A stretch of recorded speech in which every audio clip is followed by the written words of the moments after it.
Good morning, good afternoon, good evening, wherever you are in the world. Second video of the week, very quickly following the first one. As I said, I'm breaking these up now. Welcome to FPL Don't Panic. This is my early game week 12 selection video and transfer plans that have already been executed. I've already had one comment that, keep the turtle. So for now, see me the turtle in the background there can entertain you if you're finding me a bit boring. Hopefully you get a bit of entertainment out of both though. So let's just talk. So just to briefly recap, relatively successful game week 11 with 75 points. There are some disappointments, as I said in the last video, in that my 4 premiums. So again, sort of my tactics are now in this section from 10 to 15 is very, very heavy on the premiums and really, really carefully selected fringe players, the budget players, like my Cunhas, my João Pedros, Wizzers, my cheap defenders, H. Nouris, and as you'll see, the players that I've brought in for game week 12. So the first thing to state, good game week. I had been very, very tempted to take a hit this week, the week just gone, and to have brought in Hall and Bruno Fernandes. Hall in for Lewis, who has not been performing his numbers. Hall. Great price, obviously, for a Man City defender. But the reality is he has not been. Lewis, of course, has not been returning. As you would have thought, very few tackling returns. I think he's had 1 assist. And also, just no clean sheets. City keep finding a way to concede. So it doesn't matter how cheap someone is. If they're not doing anything for you and there's better options, it's time to move them on. And I had exactly the right money to bring in Hall, who, despite Newcastle not having a great start to the season, they're starting to pull their socks up. Hall at 4.3 million is doing 3 returns out of 5. A 5, a 1, 4, and 8, and a 2. So it looks like he's pulling in a little bit on the home fixtures. 4.3. I'll absolutely take that because it gives me the exact money that I needed to bring in Bruno Fernandes instead of Johnson. The reason I've gone early is because I've got the exact money and prices are going up. So here is the thing. Johnston fell off his averages. He was ticking along all right, but he's now fallen off the return in 3 and 5, which is one of the key things I'm looking for. And as I say, as much as possible without taking too many hits. Some players you'll have patience with because you know they're going to come in. Generally, I want to see sort of a 3 and 5 return out of the players that I bring in. I'm trying to hit that 70-point average a week. Spoke about that in the previous video. I won't go into that now, but I'm looking to get a team out there hitting that 70-point average and a minimum of 2, but 3 returns every 5 game weeks. This team largely achieves that.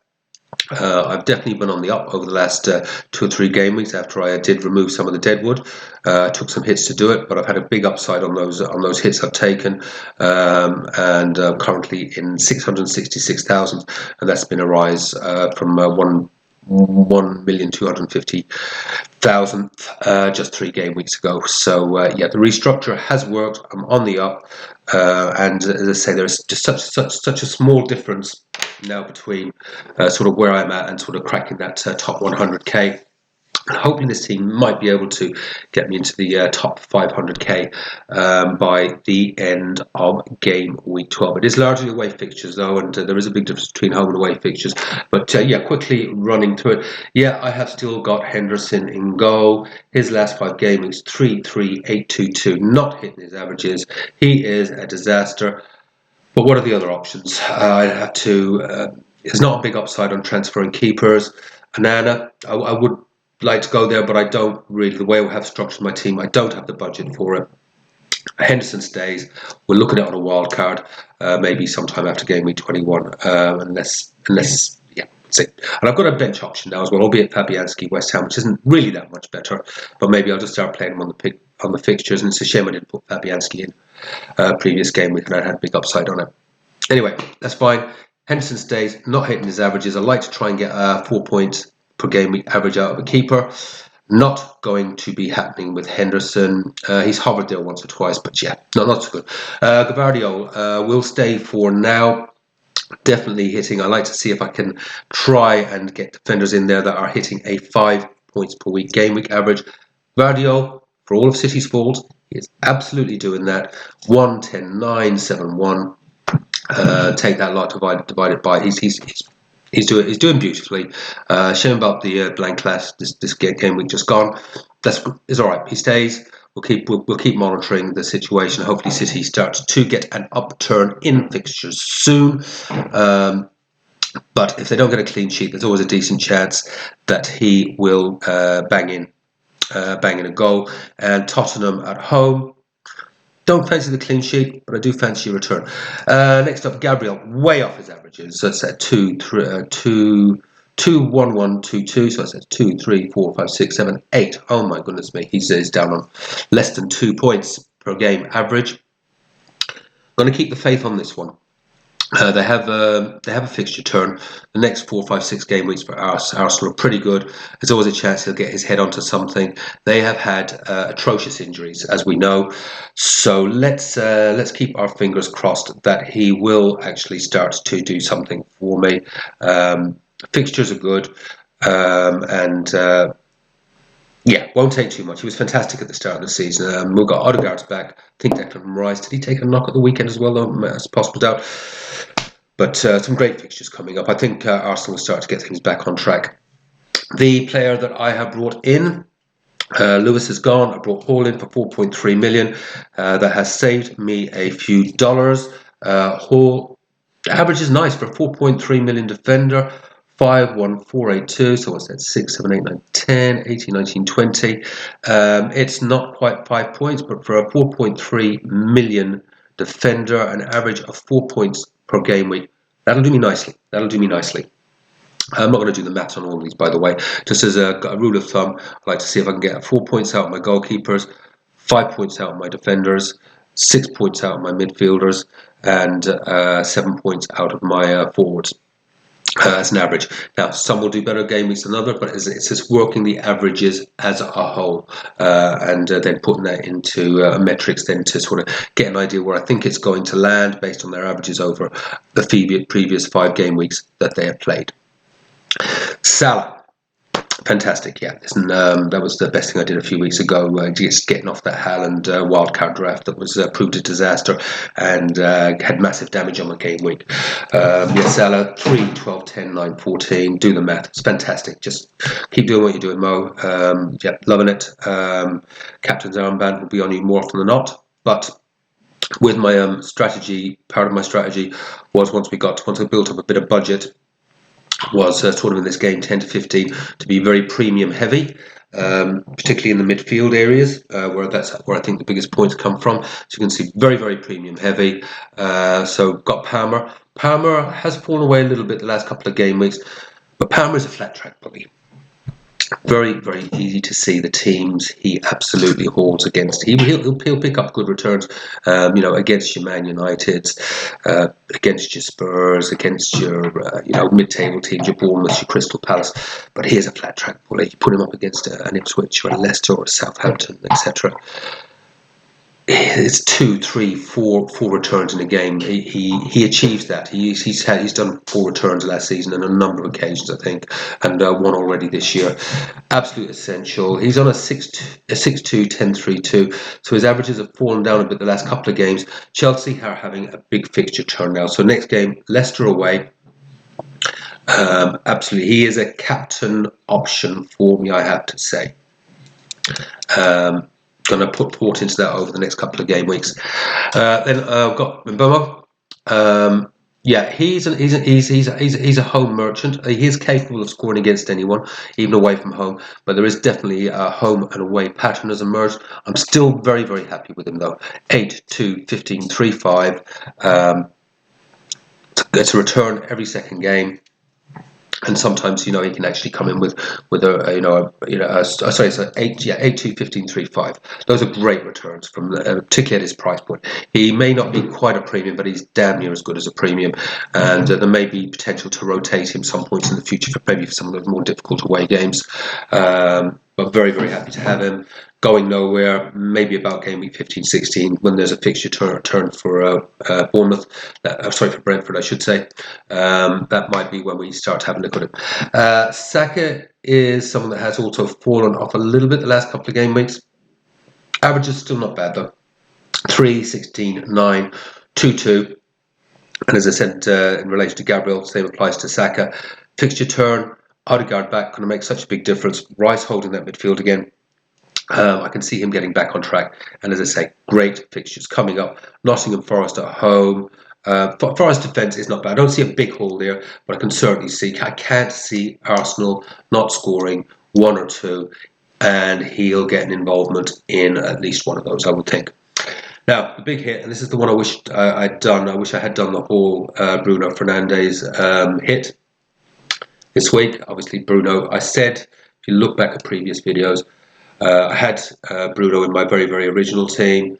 United were atrocious. Bruno was still getting the chances, not putting them in. Had to take him out eventually. But I've always stated I will bring him back in. When he gets that first return or two, he will start to haul. He got the return. I thought, I really want to bring him in on the hit. I can't get to him in one move. So I had Johnston. I thought, Johnston against Ipswich. Okay, stick with Johnston just for one more week. And the rest of the say is history. 17 points, and if I brought Hall in as well, he would have completely covered. I only had the 2 points out of whoever I played anyways last week, so that would have been fine. Bruno returned of 17 points, -4. I'd have been in there plus 10, 11, 12 area with that, which would have made a massive. That would have given me a net profit 85 plus points. Not to be. This is even if this doesn't play out well for me this coming game week, I have rationalised to myself that this is a long haul play. Having Bruno on that team, he is going to start getting returns. There's going to be a new manager bounce. Do I think he will return against Ipswich away? Absolutely, I do. I think it will pay for itself fairly instantly. But it's a long-term haul. United have some very good fixtures, and they have some not so good fixtures. But new manager coming in, that new manager bounce, and I do have very, very good rotation options now. I mean, my team, I'm loving my squad now. That midfield, on its day, could do some serious damage. So we could be looking at some really, really serious returns. Then up front for the coming game week, we have João Pedro back from injury. He got 11 points from the bench. And on my bench as well, unfortunately. But I was never going to play him. I've got no regrets there. But it was just great to see that I had that 11 points coming in on the bench, and knowing that now he's a serious option in my team. He is coming in for Wizard to play in the next game week. Wizard just simply doesn't score away from home. So if we look at his last 5 played game weeks, 7-1, 10-2, 13. Need I say more? But at home, he is a menace. Could he score away from home? Of course he could. I love himself and Mbumo on the pitch. Just fantastic together. There is also a slight rotation risk or a minutes risk, I think, for Wizard as well. Name's not springing to mind at the moment, but they bought a fairly expensive striker during the summer. He is now back in training ahead of schedule. So as good as Wizard is, there may be a minutes risk there. I can't see him losing his place. The form he's in, I'm not quite sure what the Brentford manager may do there. It's one to monitor. He doesn't score away from home anyways. João Pedro, the Brighton manager, before he got into it, saying he is our star man. He is on penalties, and he looked fantastic with two returns, goal and assist, I think it was, from the bench. I think he'll start the next game, and even if he doesn't, I'm going to take the chance because Wizard's not going to score anyways. And then I've got Cunha, and that was part of my Salah Cunha for getting rid of Haaland and whoever else it was. Three game weeks ago, and God, I did that. He has been just immense. He's got me a 12, a 6, and a 9, and previous games to that a 2 and a 9. So yeah, absolutely brilliant. Wolves have got great fixtures. Yeah, just carry on. Very, very happy with that team as a whole going out for game week 12. Mostly away fixtures. On the bench, Fabianski. I might just go what the hell and change them around. Just what's the worst that could happen? I guarantee you, as soon as I bench Henderson, he will get a clean sheet. I don't fancy Newcastle, West Ham away to Newcastle. Yeah, but we've seen crazier things. I've got Wizard on the bench, obviously. Then Konza, who he's one that he's not been returning a huge amount. He's on a 1-1-2-0-1. I do have some options that I'd like to. It'd be a luxury transfer though, and I've got other plans. I want to try and actually roll a few weeks because in a few weeks' time, in about 5 weeks, 5 game weeks, 4 or 5 game weeks, I believe I will want to bring in Isak. He's hitting a nice run of form. If my 3 cheapy strikers on their rotations are still bringing me in my averages, won't change anything. But I've definitely got my eye on Isak. I think Newcastle have turned the corner, and to bring in Isak maybe 4 Wizard, or whichever one is not performing. I think I'm going to have a great rotation there because I really would like Isak on those fixtures at St James's Park. And then 8 Nori on the bench for this one. Because I've just gone with the nice 3 home fixtures for my defenders, and again, just happy. I'm just loving that bench at the moment, and we're going to need it. We're going to need it going into these post this international break. The fixtures are going to come thick and fast. There will be rotations. There will be injuries. There's going to be things that we never thought would happen are going to happen. So a bench where I actually feel any of those players coming off it could return or take the place of someone. Really, really happy with that. So I don't think I will be making any major changes to this squad over the next 2 to 3 game weeks. I'm not very good at building up transfers. I like to be fairly proactive, but I think as we might even take a look at the upcoming fixtures over the next few weeks for this team and how it could potentially evolve with some rotations. So we'll have some benching headaches. I can already see them. So yeah, I'm happy with that. I have taken a hit. I have done my early transfers because, as I said, if both Hall and in fact, let's just change screen. I'm not quite sure how this is going to appear for you guys, but I use a tool up. Anyone that has looked in the past will know I don't really like the whole AI thing, but there are certain things I do like about AI. I'm going to have to make this bigger. I don't know how this is going to appear for you guys. I'm just going to have to increase the size on this so we can actually see it a little bit better. So I do use a tool, just recently I started using it, probably about 4 or 5 game weeks ago, called FPL Hub. It is an AI tool. Don't believe in AI. What's the point in AI for picking your team? What is the point in that? We're here to enjoy the game, to have fun. If you're just relying on AI to generate your team and make transfer as well, it just all seems a bit pointless to me. Where I do like this tool, it helps you to rationalize your team thoughts. One of the things I have found quite interesting, sorry, the one thing I haven't done is given you my prediction. I'll come back to this in a second. So I based my predictions and how my team likely to perform over the previous 5 game weeks played. So that would be like, Gvardiola's 1-10-9-7-1. But if we took, say, someone like a Wizzy, he's not in this week. A better example would be João Pedro. He obviously hasn't played the last 5 game weeks, but his last 5 matches played this season, he's 2-8-8-1-11. So I take the last 5 matches played. It's a very, very simple methodology, but it's surprising how accurate it tends to come up. So take those, overlay them, and if that team had played those 5 game weeks together, what would be their scores? And I exclude captaincy. So this particular 11 I've got out there at the moment would have had a 48, a 62, an 85, a 63, and a 70, excluding captaincy. And all I do simply is I take the median of those, so that's 48 to 70, I take the median, and that becomes my prediction. So my prediction last week was 69, and I came in with a 75. I exclude captaincy, just a sort of just for a fudge factor. Though whatever disaster happens can happen, and it's been surprising how accurate it has been. So for this game week, if I actually take the 48 to 70 median, it actually comes in at a 60, excluding captaincy. So it's quite interesting. And the AI tool is coming up with pretty close to that number with predicted points of 66.8. I've been quite interested to see that my own methodology invariably it's not a million miles out, and my predictions have actually been, apart from the non-Haaland scoring weeks and the Arsenal blanking defence for not getting blanks for 2 or 3 weeks in a row, apart from those 2 or 3 game weeks, my predictions have been very, very accurate, to be honest with you. On this one, here goes the pen. On this one, I'm actually predicting a 65.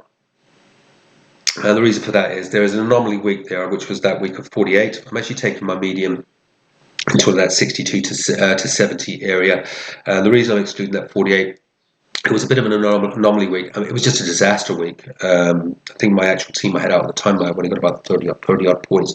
No one did well. It was a real anomaly of a week. So I'm going to actually exclude that from my own forecast. And I'm going to say it's going to be in around that 65 mark. Be very disappointed if it's a really good team going out, but they are away fixtures. That has to be taken into consideration. But the strength of that team, the strength of the fixtures for some of these players, with taking on the likes of Southamptons, etc. I think this could be a good week, but certainly think we should be hitting at least 65.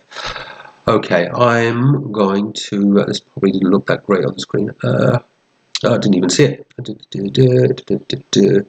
I'm not even sure if that changed for you. If it didn't, my apologies.